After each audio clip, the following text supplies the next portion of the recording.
Welcome to the Brooklyn Podcast with yours truly, Anthony Puccio, my co-host Colin Helwig. We want to wish everybody a belated Happy Labor Day. And Colin, how you doing? How was your Labor Day? Anything fun, exciting?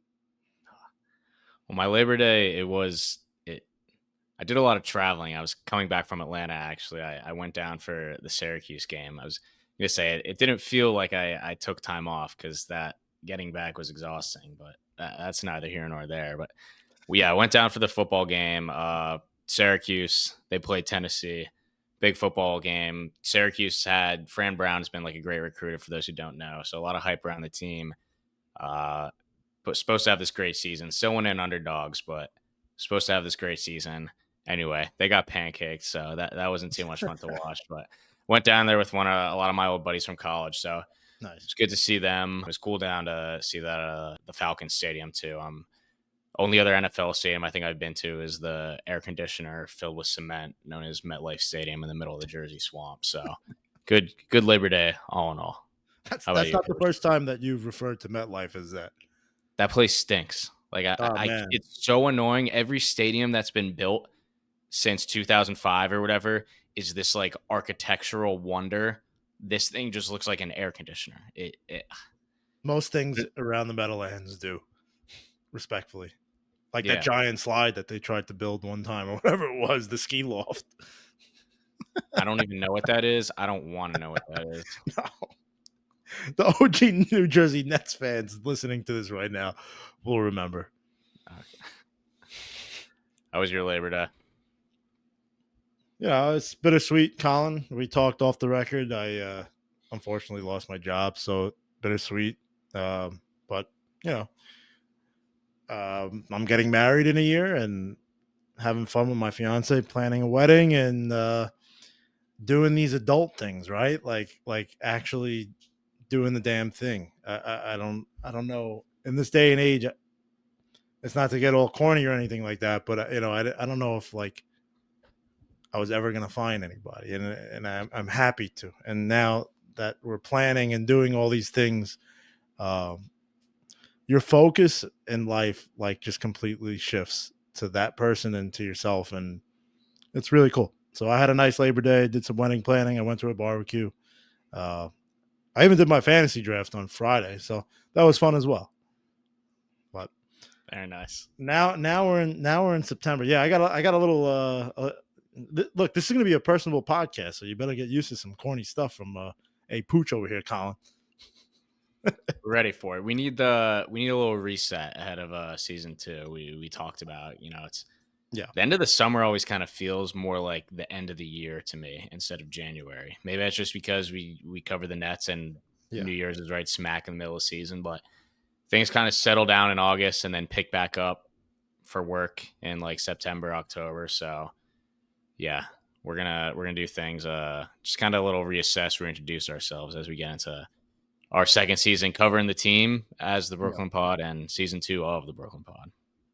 Yeah, I agree with you. It feels like the end of the year every time, right? In like late August, early September. I don't know if it's the school thing. I don't know if it's a basketball thing, maybe both. But we got a month until training camp. There isn't too much going on with the Nets right now. Day'Ron Sharpe officially signed his deal. We're just waiting for that day to happen. The Nets signed EJ Little to a 2-way contract.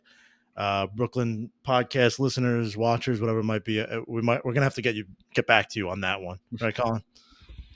I don't know. Let's see how fast I can look him up. EJ Little, born December 18, 2000, is an American professional basketball player for the Brooklyn Nets of the National Basketball Association. Wow, they were quick on it. Yeah. Well, he's a Net now. He's a 2-way player. But otherwise, the news cycle in Brooklyn is quiet. Again, training camp is in a month. I believe media day is in 2 weeks, maybe 3. You could correct me on that, but it's just been hosting this podcast has been a pleasure, but it hasn't been easy, and I think you could attest to that. Covering a tanking team this past year, and also going into this upcoming season with the same expectations, a little bit more to look forward to with 5 rookies, first rounders at that. But we want to take this time, Colin and I, to one, thank you all for sticking with us through the first season as we, we're far from perfect and weren't watching the best basketball, but we'd like to think that we had some fun and we got some rust off. And we're excited to get into season two and get into this 2025-26 season with optimism and hope that these young rookies, these young players can pan out and the Brooklyn Nets will have a future. But in the meantime, again, we wanted to just express our gratitude to you all that are watching, that are listening to Brooklyn Podcast. We're going to take this time and make it one of those shorter episodes and let you guys kind of into our lives a little bit. Let you get to know Colin Hellwig and get to know Anthony Puccio and who we are outside of the suits, outside of Barclays Center, even away from the Brooklyn Podcast. So this will be a shorter episode. If this is something that you're not interested in, then you might as well X out now. But otherwise, we're gonna have some fun stuff and stick around if you want to get to know us. But Colin, I do want to talk about one thing that has to do with the Nets right now. It's unfortunate. Especially when this was supposed to be a summer where we in the Nets community there's the summer of their rebuild, a summer of five rookies, five first rounders at that, a historic draft for them. And it feels like it's been overshadowed by Michael Porter Jr.'s off court quotes, comments, and clips. And, you and I are basketball minds first, and I think anybody that listens to this show or knows us or reads our writing, like we're hoopers at heart. We don't like this tabloid media, the Ben Simmons stuff. Like we don't want to, but it's important to have these conversations, especially as it pertains to the Brooklyn Nets. So when I bring up Michael Porter Jr., Colin, within the last 3 weeks, this guy has been all over the place, all over social media, as you've seen, as I've seen. A lot of it started with his comments about how he shows women Andrew Tate videos and wants to see and warrant a reaction out of them so he knows how to proceed. He recently said that he'd be heartbroken if he had a gay son or a thought daughter. A lot of things. There's more to this where he feels high school men's basketball players would beat WNBA All-Stars, and a lot of misogyny and homophobic rhetoric coming from Michael Porter Jr. And Colin, I'm just going to bring this up. I brought it up on the last episode, and I don't want to beat a dead horse, but I'm going to talk about this in relations to Brooklyn and the Brooklyn Nets culture. There's two separate things, but they do intertwine, especially when you are so proud to play in the borough of Brooklyn. This is a team that's half owned by a woman, right? Clara Usai.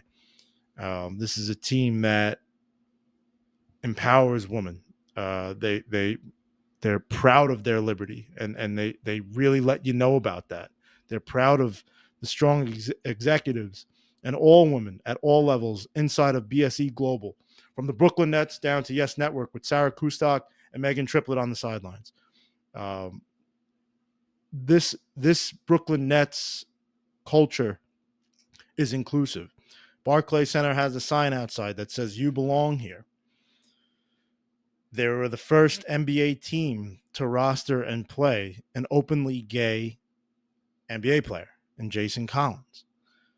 So when I look at the Brooklyn Nets culture and everything that Sean Marks has preached since he got here, which is prioritizing his players and their families and explaining how a culture, a rebuild and team culture, a work environment is with the people that make it up. Right now, I don't know Michael Porter Jr. personally, and man, he could be the hardest working guy in the room or whatever it might be. But it just feels hypocritical for Sean Marks to have traded such a high character player like Cam Johnson for someone who is so outspoken and doesn't mince his words when it comes to his beliefs and his feelings towards women, or if it is gay people or whatever it might be, right? And mind you, we're in Brooklyn, one of the most progressive places in all of the world. Not that it's okay anywhere, but it's certainly not okay here. And that shit just doesn't fly. It doesn't fly with me when it comes to being part of Brooklyn and the community. And then it doesn't fly with me when I'm looking at it from a leadership perspective. If I'm Joe Tsai, if I'm Clara Usai, if I'm Sean Marks, if I'm anybody else, and I'm saying I just traded this high character guy, and in return, I'm getting a veteran like Michael Porter Jr., who is outwardly going on a rampage right now, and um, all of this can be squashed if he plays well and all that, this, that, and the other thing. We want to be talking about him playing well, but it would be hard to ignore all the noise that's coming out, especially because the Nets preach how important high character individuals are in their culture, in their locker room. Um, Again, I'm not in that locker room. I'm not behind closed doors. But what Curious Mike is doing right now is damaging, and it is setting the wrong precedent before he's even practiced with the team. So it'd be really hard for me to ignore, especially after Kyrie Irving. He was not misogynist. He was not homophobic. He didn't want to get the vaccine, and people were pissed off. I understand. It was controversial at the time, especially because we were in such uncharted waters. But Brooklyn Nets owner Joe Tsai, Brooklyn Nets GM Sean Marks, they showed him the door after all of that. And he's 10, 20 times the player that Michael Porter Jr. is and will ever be. And I say that respectfully. I just, with Kyrie, of course, I'm not excusing his behavior, the anti vax, or really the thing that I'm thinking of is posting a book that had anti-Semitic rhetoric in it. He was wrong for that, and there's no tolerance for that.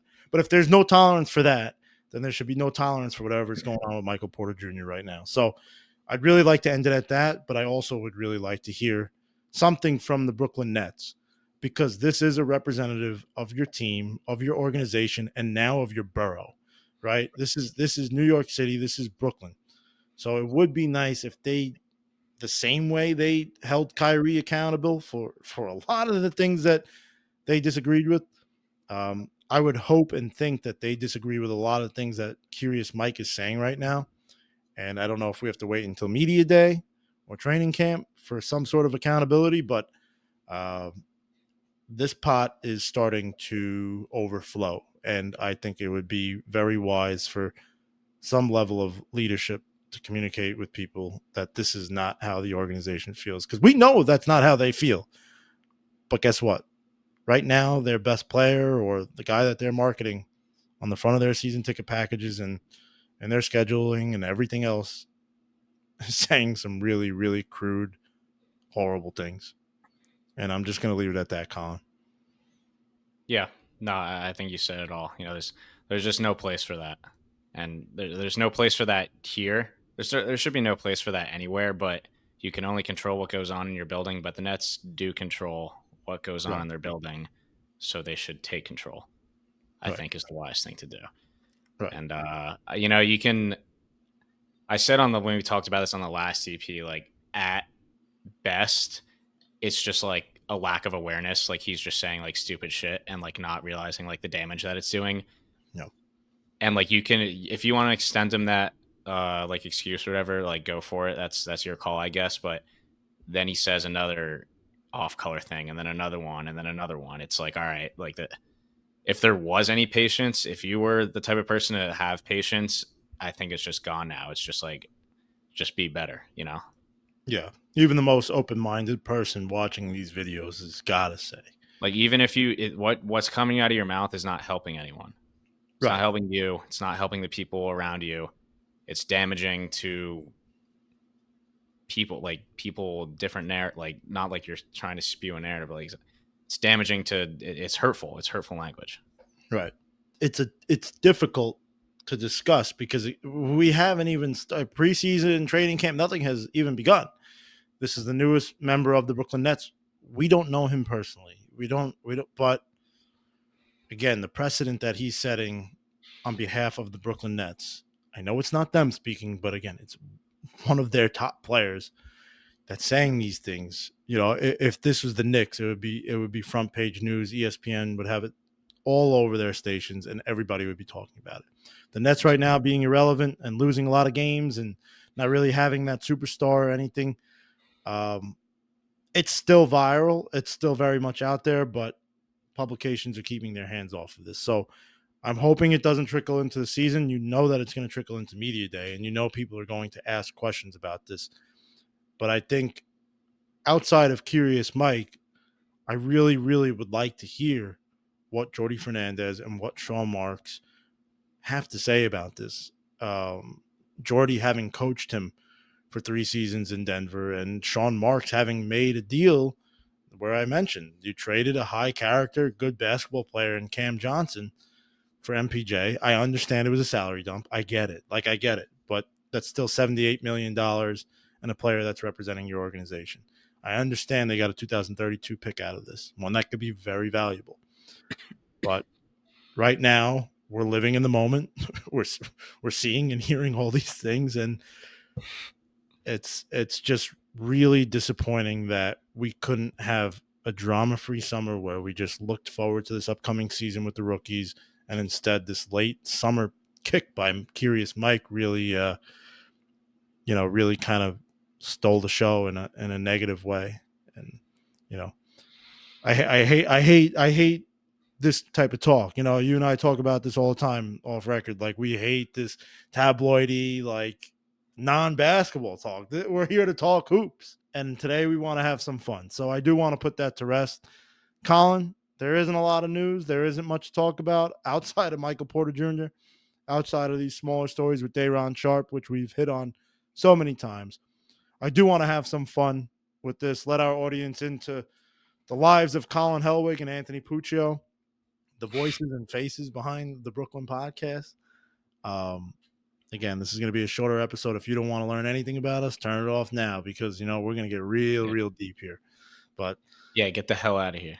Yeah, get out of here. Get the fuck out of here. Come on now. This is the Brooklyn podcast. We're here to have some fun. No more MPJ talk. I don't want to talk about that freaking guy. So we're going to pick out of a hat. That's right. Colin has a 1% chance to land the number 1 pick. Is he going to get it? So I'm going first? I'm going to pick first for you. I'm asking you. To the people listening that aren't able to watch this right now, me and Colin have 2 hats filled with questions, rally questions. We're going to ask each other 3 questions. Personal. It could be about basketball. It might not be. So we're going to rally them off. You guys are here to witness. We hope you enjoy this segment. It's something new that we're doing. Allow us to reintroduce ourselves. Colin, first pick. It's the most points that you've ever scored in a basketball game. Oh, you are setting me up for failure, my friend. I had I can't remember if it was 24 or 25. Let's say 25. I had 25 when I was playing 8th grade ball. So not a big number. No, that's solid, though. I was the type of kid, I was and this is going to sound like I'm tooting my own horn, but it's really not. Growing up, I was a very unselfish athlete, almost to a fault. So if I started to get my numbers, then I would make sure, especially if I was shooting well, I was always a shooter growing up. This 3-point shot was always my favorite. It still is, even as I play on my men's league now. But if I was getting my points up, and then it's all right, you missed 2, let's get your teammates involved. Don't be that guy who keeps hucking up shots. I play with a lot of kids, I guess I should phrase it, that stunk and took way more shots than I did, and they pissed me off. So I never wanted to be that kid. But yeah, I had 25 in 8th grade ball. I could see you being very unselfish, a really unselfish basketball player. A smart. I was a better baseball player growing up. I'd be happy to share some of my baseball stats. But I don't know if the Brooklyn Pod wants to hear it, but you could rip it off. Nah, it's okay. The Yankees could use you right now. Yeah. I was an outfielder, but I can play short better than Volpe, that's for sure. So in basketball and baseball, because I played both at a relatively high level, I was better at basketball than baseball, but I had a good arm. And I was one of those players that was a home run or nothing. So we had some fun days with basketball. right? Like basketball, did you play AAU or was it just like travel ball? I think I did one summer. I did one summer AAU. I hated it. I played Connie Mack and Legion baseball, Yeah. which I mean, and those that was in the fall and like the early summer, and those would just like eat me up. Like I needed like my like off season. Like I didn't play football past like sixth grade because I was like football in Pennsylvania was all right. You got lifting starts in March, Yeah. then you got like doubles in the summer. No, I only did 1 year of it. As I, baseball was my I sport growing up. yeah, football was tough. I mean, my dad never wanted me to play. I was a good quarterback, and I played flag football my whole life, like up until I was like 25. Um, but my dad didn't. He was so afraid of concussions that he was like, "No, man, like Dude, I played flat. My mom is a pediatrician. She was a not happening." huge not fan of concussions. I begged my parents to let me play tackle football for so long. I played flags for years, and I finally did, and I was like, all right, it's kind of like in that layer between where it's like, all right, it's starting to get like serious, and like I don't like it enough where I'm going to commit 75% of my time to, or it's going to Right, cut into baseball, basketball. right. See, my high school, like, it's not a diss to them. I mean, I guess it is, but like, I feel like they're in New York and they think that they're in Texas. So, Yeah, like, I loved football, and I wasn't gonna listen to my dad. But the thing that was a deal breaker for me was that, like you said, workout started in March. Um, we had a mandatory like work. We had to go to the school gym workout room at 6 a.m. before class every single day. And mind you, we were like 13, 14, 15, 16 playing like these small schools on Long Island, and then you had practice after. So me personally, like I played basketball all year round. I played baseball in spring and summers. Like I was like waking up at 5:30 in the morning in high school, like middle school and high school, just to lift and like hate yeah. my life. Like, dude, I loved my freedom and I loved basketball. That it was like practices at night. Like I feel like they just, I don't know, they thought they were in Texas. They took it way too serious and it took away the love of the game for me. Yeah, can't have that. All right, No. Pooch, you ready? Yeah, 25 Yeah, points. Colin Hellwig, ladies and gentlemen. Bed-Stuy hat. Nice. This thing doesn't fit my head. It never fit my head. It's just a cool hat, so I just take it with like I can't throw it out. No. If you have anything authentic Coogee or Brooklyn camo from those days, you can't get rid of it. I bought a Jared Allen jersey that I never wore. Still has the tags on it and everything from the black Yeah. Coogee days. And just because I said like why not? And nobody has Jared Allen jersey, so I don't know what I'll do to it, but my kids one day will have the sickest basketball jersey collection. All right, Pooch, your question. What is your credit card number? Oh, well, actually, it's four No. zero. No, we got one person, dead or alive, you would want to have a beer with. That's a good one. I mean, like the default answer is like not to get all sad, like my father, but no, like to relate to the actual question. I've been asked this before. As long as we could keep it at one beer, it would be Jim Morrison of the Doors. I would Interesting. just I would just want to hear like all the stories. Again, if he could stay sober. If he's drunk or like on drugs, like no way. But that lunch won't end well, that beer visit won't end well. But Jim Morrison is my favorite artist ever. Um I absolutely love his story. I know like he's part of the 27 club and there's all like this, psychedelic stuff around him, but like he was genuinely like just such a smart person that loved to read. He loved the arts. Um, and I find him so interesting because he is such an enigma. And I don't think that he's spoken enough about in music history. So I would love to just hear like what his life was like. Like he lived 27 years, which isn't long, but boy, like you talk about a rock star, you don't get to see people like that anymore. So I would say the Lizard King, Jim Morrison. It's a good answer. You got a quick one for me? Yeah. So growing up, my grandpa couldn't really speak. He had like a buzzer that he would have to like hold against his neck. Yeah. So he would just like even like harder, like he would sound like worse than like Darth Vader. So I would love to like actually be able, like I was never able to, even though I like knew him for like the first like 10, 12 years of my life, I never really got to have like an actual conversation with him where I felt like I get to really communicate with him. So like him, I would say, or really any of my like deeper relatives, but a cooler one. Um, I think Ernest Hemingway would be really cool, just like as a writer. Again, keep another one. Let's keep that to one beer. But Yeah. I mean, then That's nice, Colin. I've read a bit of his work and like I'm familiar with like who he was as a guy, which was like just fucking insane, respectfully. But how he's portrayed in if you've ever seen Midnight in Paris, is just like Yeah. I want to like pick this guy's brain again. Like as a Yeah. writer, it's kind of like the basis of the story. So that's my cooler answer. So that's a wonderful answer. I'm sorry you never got to speak with your grandfather, but in a time not not anytime soon, but one day you will, my friend. I appreciate you sharing that with me and the Brooklyn audience. You got it. The next pick in the 2025 Brooklyn Podcast Personality Test goes to the biggest challenge that the NBA is facing right now. Oh, I usually get these questions. Let's go, Colin Hellwig. The biggest challenge the NBA is facing right now is nostalgia.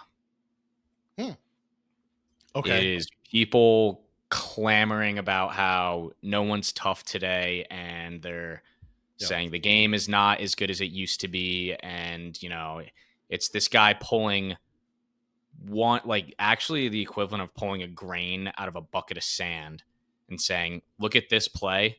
Look at how like great it was, where some guy like trucks a guy and dunks and is like, this is how every play was in the 90s. It was so much better. And then also, again, taking a grain of sand from a bucket of sand and posting the one clip of the Celtics last year where they swing the rock 5 times and it ends up in a clanked 3-pointer off the backboard. Like, I think there's just nostalgia is I say this as a 26-year-old who's like kind of like entering, I guess, like the middle stages of your like young adulthood. I don't know how to quite characterize it, but it's very easy to just like look back at things and say, oh, it was better back then. That's not the case. You're just like, you're just feeling like a quarter life, not to be like sound like an ass, but you're feeling like a quarter life crisis, and you're just trying to ping it on something and say, oh, it was better back then. It wasn't like, and just like understand that like things evolve. Like I'm kind of dancing around the whole 3-point con thing. Like people hate the 3-point shot. It's such a losing argument to say that like screw the 3-point shot. The teams that shoot the 3 mathematically win more. You think coaches are going to say, well, the fans seem to like it more when we dribble down the clock and, we throw it to a big in the paint and he backs down the basket and 23 seconds go by and then he throws up a contested hook shot. That's what they like more. So we're just going to do that more and score 70 points a game. It's just ridiculous. So I think the way people talk about the game right now, nostalgia is holding us back. It's holding us back from celebrating the teams that are playing right now. It's holding us back from celebrating the players that are playing right now. And it's holding fans back from enjoying the product, which I think is fantastic. Yeah, I like that point. Like, because I think the broader idea here is what you're saying is like the discourse is so bad because so many people are so negative about the current state of the game because of the nostalgia that they feel, or like the natural nostalgia that people feel. Yeah. Like how often do you hear about summer 2016? Like, was it really that much better? No, you probably just liked it when you were a teenager and you were a little more innocent. Probably a few less bad things had happened to you, and you had a lot less responsibilities. It's got nothing to do with the way the game was played. Right. And how much does, like you said, like how much does that have to do with like growing up? Like you were, the game was innocent. It was pure. You weren't able to think really for yourself. You just watched and enjoyed as a kid or as a teenager. Whereas you grow up and I don't know, you're not like, you could still be a diehard fan or whatever it is, but you don't really jump to buy players' jerseys because they're younger than you, and you're watching people that are younger than you. So it's a good point. Like people are stuck in their own timelines Yeah. and refuse to change with it or evolve with it, which is a huge Yeah. part of every facet of life. It's a good point. Yeah. I do it too. I'm guilty of it too. I do It's it. not. I say it on It's top. natural. You think Yeah, I'm not nostalgic about the New York Giants who won 2 Super Bowls when I was in middle school, and now they're just a seeping pile of shit? Like, it's true. That's true. Can I say this though? I I'm nostalgic about the jerseys and like little things like that make the fans happy, like that's the fair because trophy on the court and stuff like that. when you talk about that, you're not hurting the game by saying it was better when the jerseys Right. were this design or they had a logo on the court. When you say that the guys suck right now and I'm not watching it and the ratings are down, you're spewing a narrative that hurts the game. Yeah. No, you're right. Charles Barkley was just on a podcast, and I'll wrap this up. But he said that the league's biggest problem, and I thought it would be something along the lines of what you just said, but he says that the league's biggest problem entering this new year is that like people care way too much about money. They care too much about the money, and the NBA cares too much about the money to the point where he said that he sees the weekly schedule and notices the 2 or 3 different streaming services that the games are on, and fans are going to be confused. And I thought he made a good point because it is a new era of TV and how we consume live sports. And it's tricky. It's not easy. We're in that shift right now, and the NBA just jumped on that wagon because their media rights deal. But what he was saying was basically that he feels like the NBA's brass cares more about money than they do about the fans, which I think is a fair perspective to say. But as you often say, Colin, two things can be true.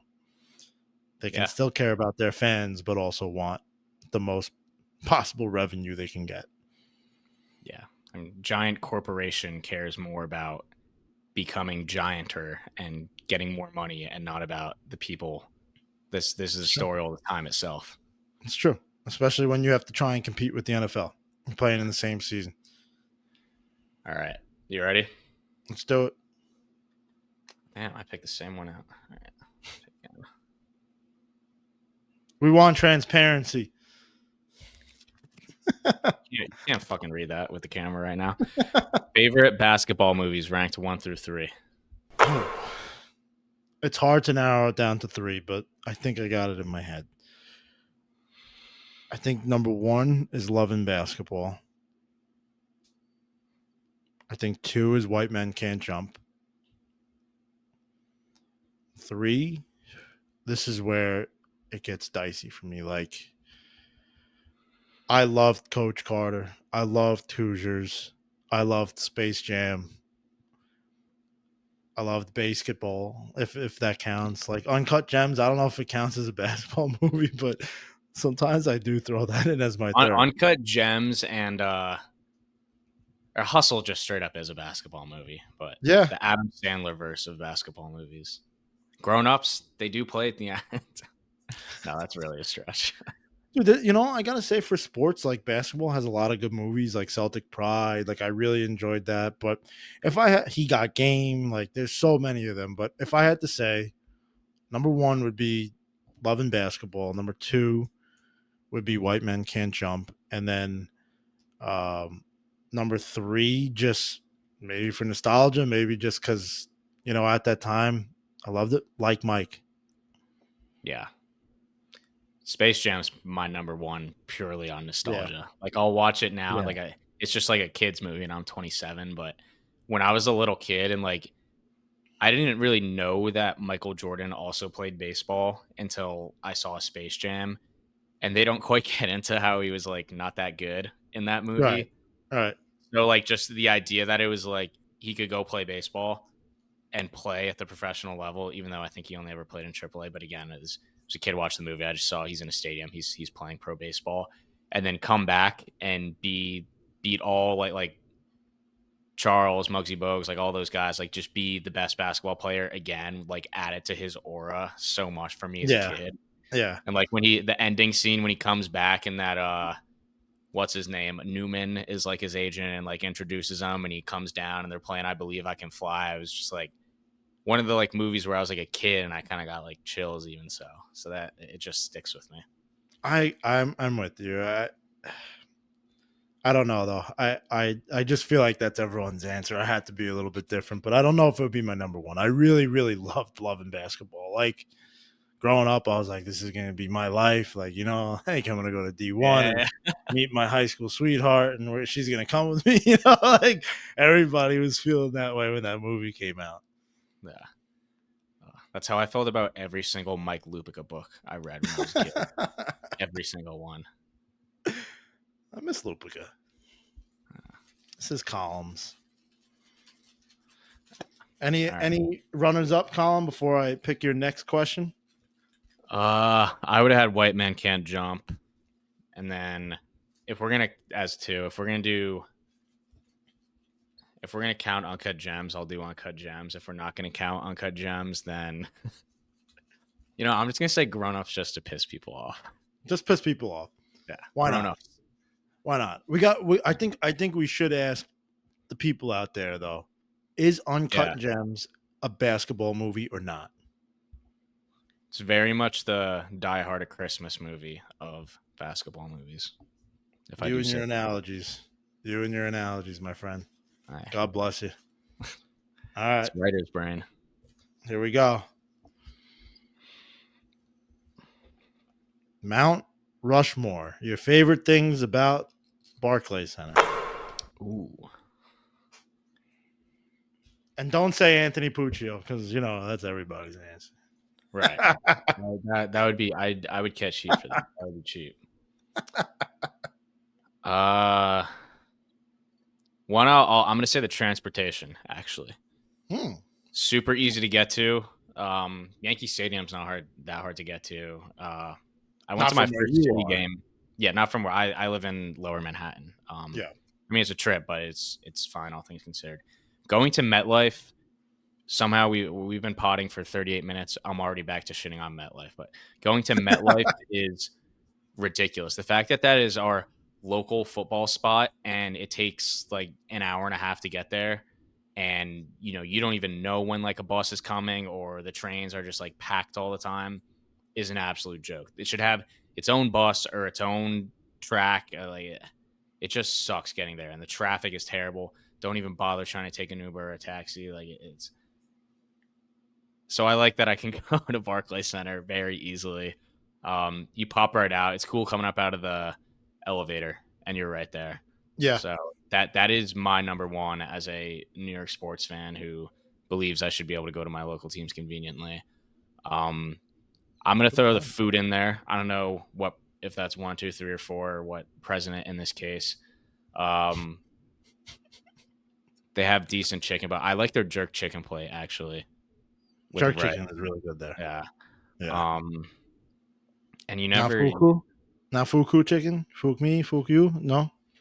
They have that. I haven't had that. Yeah. I don't often eat at the Barclays, honestly. Like the last time I went to a Liberty game this summer and I got some. But, I almost feel like they have too much food. Not in a bad way. It's just there's so many different things you can get.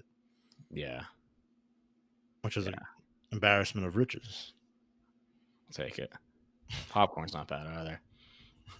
Oh, actually, this is number one.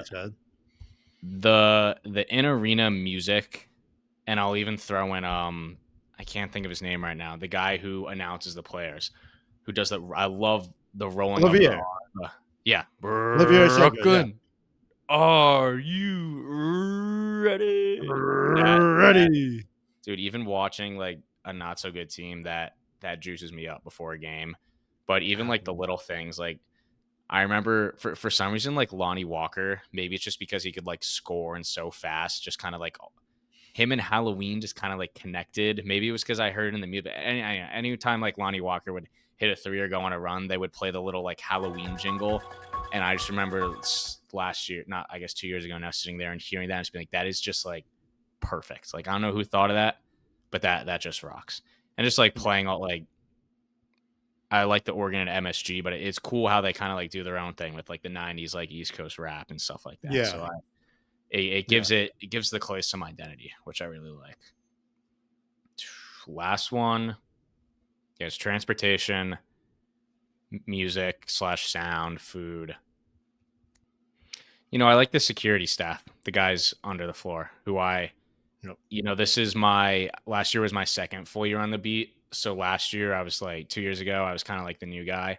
And like I don't think they like knew me too well, but like now like it's the same. I know they rotate, I'm pretty sure the entrances when you come in, like as a fan, but the yeah, guys under are always like stationed at the same spot. They're good guys, especially when because I write for another company covering the fitness and wellness industry called Athletech News. So I do that it's a 9 to 5, but I'll go over to the Barclays at 4 to talk to Jory and everything. But anyway, I'm always in like a fluster because I'm like running like back and forth, back and forth. They're always like there to greet me, like say what's up. Like I get the nice little fist bump, and yeah, it's just kind of like a good like reset, and like it kind of makes me feel like I'm a little bit like at home, like kind of when I see those guys and it's the same faces every day. And I think they know all the other writers too, so I just kind of appreciate the little hospitality we get down yeah. there. And it's genuine too. It Like it's is, not yeah, just because you're in the media or you work there. Like they're genuinely just good yeah. people. I'll wear a suit every now and then, get a compliment on the suit every Always, time, always. always, baby. Man, I wear a checkered suit or anything, any type of suit. It was like, there he is.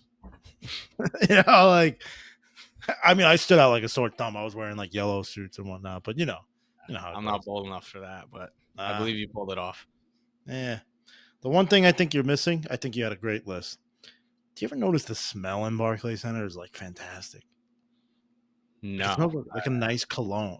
And I believe when the Russian ownership was in charge, it was a pride point of theirs that they like pumped out an Interesting. aroma or it was like a Calvin Klein cologne or something like that. I've been looking all over for that cologne since the Nets moved to Barclays Center in 2012.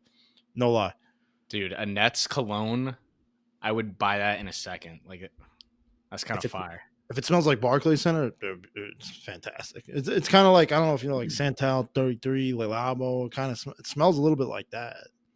Nah, I'll keep. I almost said I'll keep my eye out. I will keep my nose ready, I guess. Yeah, not to the ground, In but like one. Yeah, yeah. next time you go on, I'm serious. Next time you go to Barclays Center, No, I will. like keep that in mind. You'll never get it out of your head now, though. Nah. Well, I hope I like it then. All right. Favorite basketball player of all time. This one was tough for me when I thought about it. It's hard. It's very, very hard. I I loved Jason Kidd. I mean, him and Kenya Martin got me into the game. I loved Vince. I would have to say Vince though. Like Vinsanity, VC was that just took my fandom to a different level. And I think we talked about it around his retirement night. But like, I was very emotional at his retirement ceremony for the Nets. I was 10 years old, 9, 10 years old. I was in my driveway every night shooting 200 shots a night. And, out of 50 of those, I was trying to replicate VC doing a 360 or, he would do such crazy stuff. I remember it got to the point like I tried to replicate his game so much that my longtime AAU coach, Dre, shout out Dre, Andre Edwards, he was getting pissed off at me because I actually changed my jump shot. Like you remember when VC was with the Nets, he stopped dunking as much and became more of a step back shooter. And he Yeah. did like that fadeaway. Like he did a fadeaway even when he didn't need to. Like it was just in his genes to like Yeah, yeah. jump and put that foot up. And I would do that. And my coach would be like, yo, like, why are you fading away? There's nobody near you. And I was just like, that's what Vince does. Like Vince had that aura, he had that smile, he had that style of ball that just like made me really, really, really like basketball to really, really, really fall in love with basketball. It's a good answer. No, I don't have too much. I mean, his dunks were amazing. That goes without saying. He was electric. And the way you said you love Olivier on the mic, Brooklyn, like back in those days, it was like, it was, did you see VC? Or like, it's Yeah. a V Yeah. C 3, like, Those things man, you stick with you. couldn't beat it. You couldn't beat it. And it just felt so like it felt, and that's history. You don't get to feel like a lot of things are yours, but like Vince Carter, those shout outs, like that, like him, like going like that or hanging on the net before the game, like it felt like he was ours and we had something to be proud of. So Vince Carter really elevated the way that I looked at the game and the way that I played the game. Nice. Yeah. Yeah. You agree with me or you got someone else?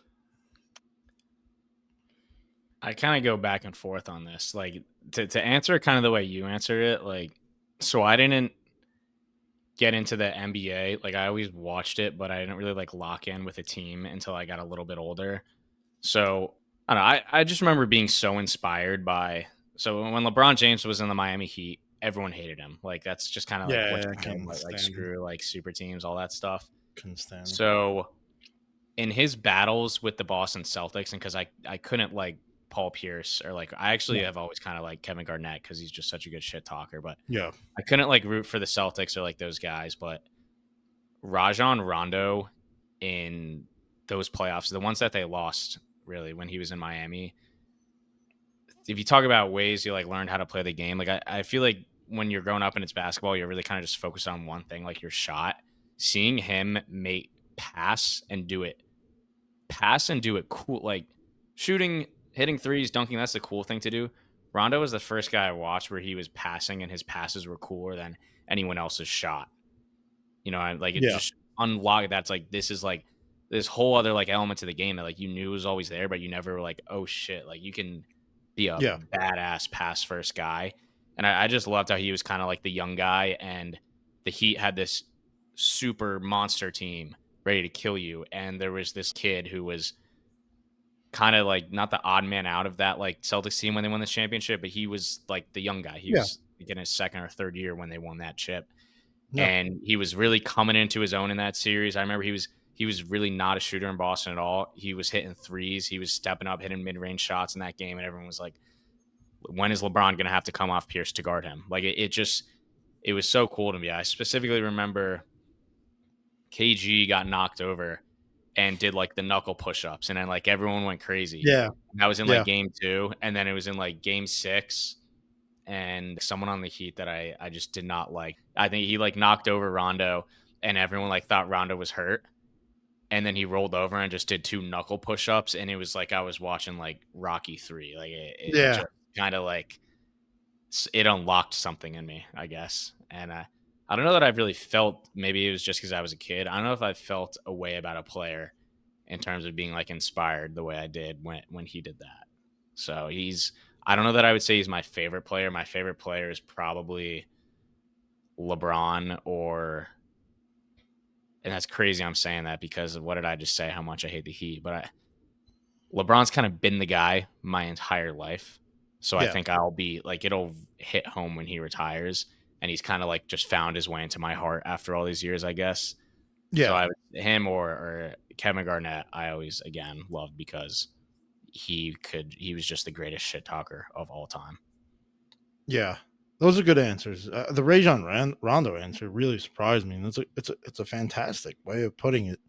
I really hated that Celtics team at first, especially because the Nets were in their division, and that's when division seedings really mattered a lot more. Yeah. So I felt like in our generation, that Celtics team was really the first super team, right? Like, Yeah.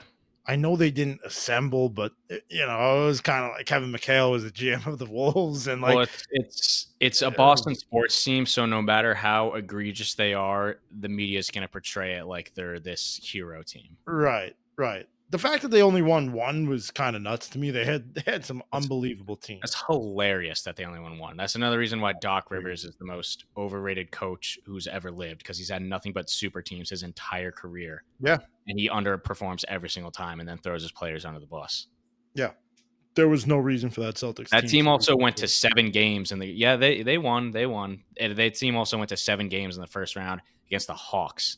Yeah, I think that was led by like young Al Horford. Like, oh, he yeah, almost choked back then too. yeah. They had some crazy teams though, man. Like Yeah. like Michael Finley was on that team like late in his career. Like they had Tony dudes that Allen, like like yeah, guys that we Tony forget Allen, that went yeah. on to have great careers. There was just like a bunch of guys that you forget. Like Rasheed Wallace played for them. I know he was out of his prime, but it was like Celtics pride was a real thing. I couldn't stand them. I could not stand Paul Pierce. I loved Kevin Garnett. I could not stand Paul Pierce. Like I think like Nets fans, like that really was their biggest foe from 2000 to 2011 until he got traded to Brooklyn. Like he really was the guy that I mean they literally held up a sign in New Jersey that said would someone please stand Paul Pierce after he got stabbed. I, I mean I I don't want to laugh about it, but no, I'm oh laughing at God. something else. No, it's That great. It's video, not, no. I'm thinking of that video when he was in Brooklyn and he took off his headband and he threw it to a fan and the fan picked it up and he threw it right back. That's so disrespectful. That's got to be the most disrespected like a Hall of Famer has ever felt in his life. So Oh, Bob that's awesome. Bob Windrum, Net Income, will claim that when the Nets made the trade for Paul Pierce and Kevin Garnett, that there was only one comment in the Nets Daily comment section. I think it was like 2000 or whatever. That nobody disputed the trade. You know, after there was the uproar and everything like that. But the fact of the matter, and this is something that I've never told him, is that I was still young at that point. I think I commented like, "I can't stand Paul Pierce. I don't want any of these Boston guys near the Nets." And the site manager and moderator Tom Lorenzo and Bob removed the comment. So there was two comments disparaging that trade. I couldn't stand it at the time. I was so fucking pissed. I was so pissed. But I respect the answer and I respected the way they played the game. I just couldn't respect Paul Pierce and I couldn't respect Doc Rivers. But, you know, again, I was also like 15, 16 years old. Yeah. So, yeah, a long time ago. last one. This is a rally. Not on the list. Not in the picks. Give me your champion for the MLB, NFL, and NBA. I can't pick the Yankees because that wouldn't be fair. No, I actually, I don't think they got the juice this year. No. You know, when Cole went down, it was just such a gut punch because you really need 3 guys. Rodon's been solid this year. Fried had a bit of a hiccup, but he's by all accounts still been an ace. Like, Yeah. those were those guys. You know, like I really think they could have won if they still had that. But even losing Clark Schmidt as a back end guy was just important, you know, to keep the rotation healthy. So I'm not going to pick the Yankees. I kind of feel like it's the Phils year. I don't know why. I just feel like they've been knocking on the door for a long time. Unless they play the Mets. Unless the Mets are their kryptonite, like Yeah, the they are. Red Sox are to the Yankees this year. Yeah. I think it'd be lame to say the Dodgers, even though I've said it before that they're kind of like the KD Warriors of baseball, where it just feels like they're cheating. I just kind of feel like the Phillies, like it's just a gut thing. But yeah, I'll go with the Phils. Phillies. For football. I'll throw up if you say the Eagles. No, come on. I'll Nah, here I was about to make a suicide joke if the Eagles won the Super Bowl again. I really hate the Eagles. Most of you probably know that by now. I think Patrick Mahomes kind of has a get back year, like one of his, kind of like a Brady. It's the year he lost to the Giants actually in 2007, 2008. But I felt like that was such a. Everyone knows I'm kind of like knocking on the goat like door stuff. Now I'm gonna like take a step up. You know what I mean? I just kind of feel like age wise, he's probably like getting into like his physical prime. So safe pick, but I'm gonna go with the Chiefs.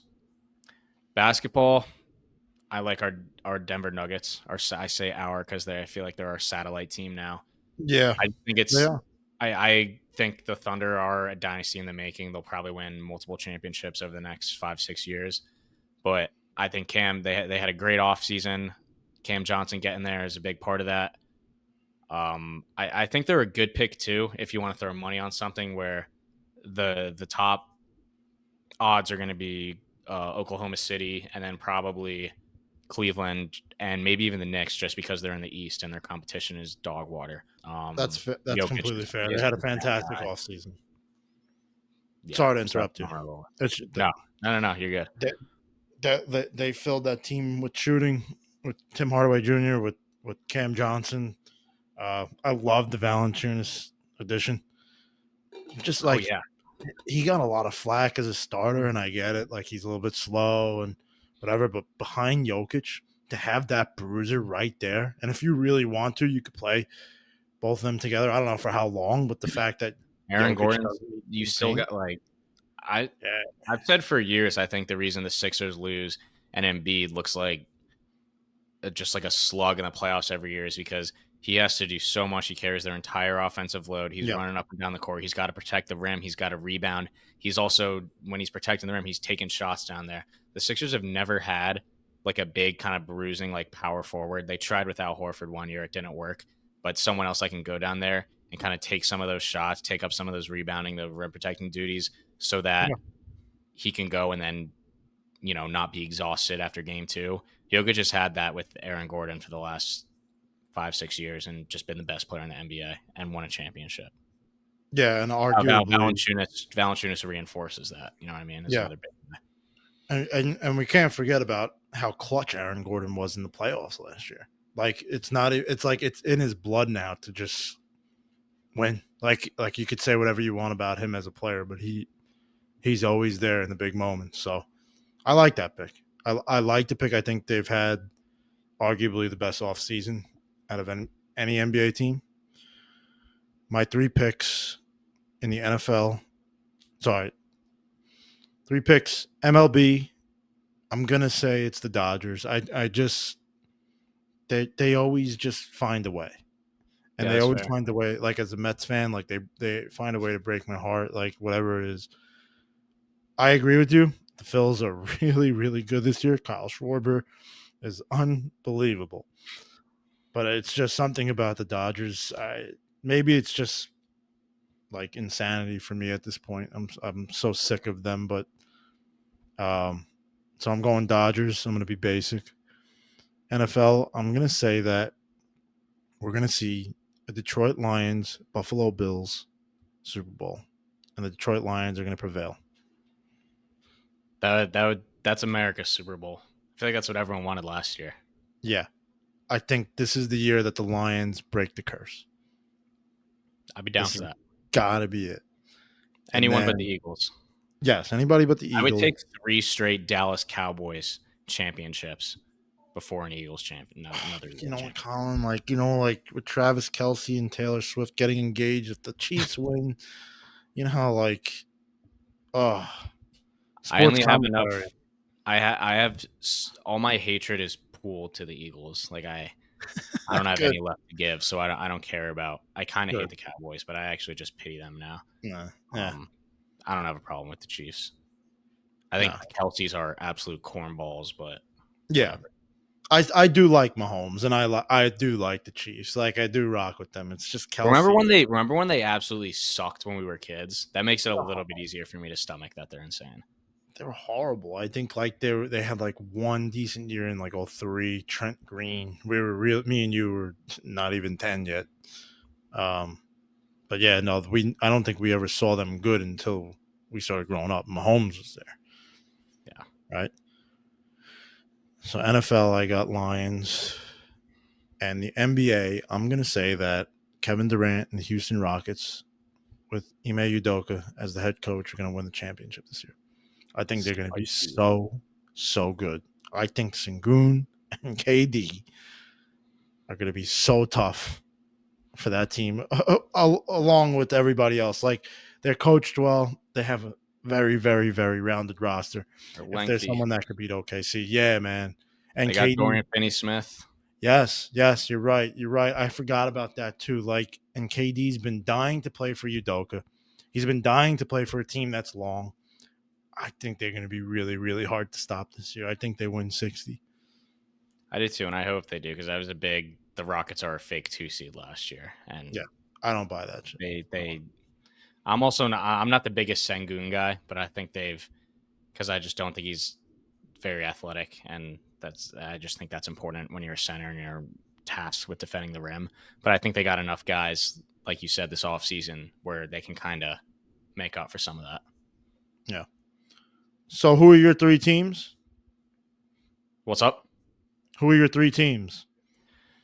Fighting Phils, Kansas City Chiefs, Denver Nuggets. I've got Dodgers, Lions, and Rockets. We'll circle back. Oh, we were lying when we said this was going to be a short episode. Oh, yeah. Well, if you stuck around, we appreciate you guys. You got to know a little bit more about Colin and I. Again, we appreciate all the support that you guys gave us and continue to give us. If you're listening to this on Apple or Spotify, please give us a rating, maybe leave a comment. If you're listening on YouTube, same thing over there. We would really, really appreciate it as we continue to try and expand the show. We're going to be getting more guests on the show in the upcoming year as well. So stick around. Follow us on Twitter, Instagram, TikTok at The Brooklyn Pod. You can email us with any concerns, questions, whatever it might be, suggestions. If you want to partner up with us, we're looking for a partner. So email us at thebrooklynpod@gmail.com. That is thebrooklynpod@gmail.com. Guys, again, we want to thank you all for your support, for your encouragement, for the comments, for the questions, for everything that you guys have done for us, and then some. We hope to catch you at a couple of games, and stay tuned for some event announcement. But in the meantime, have a great rest of your week, and thanks again for tuning into the Brooklyn Podcast.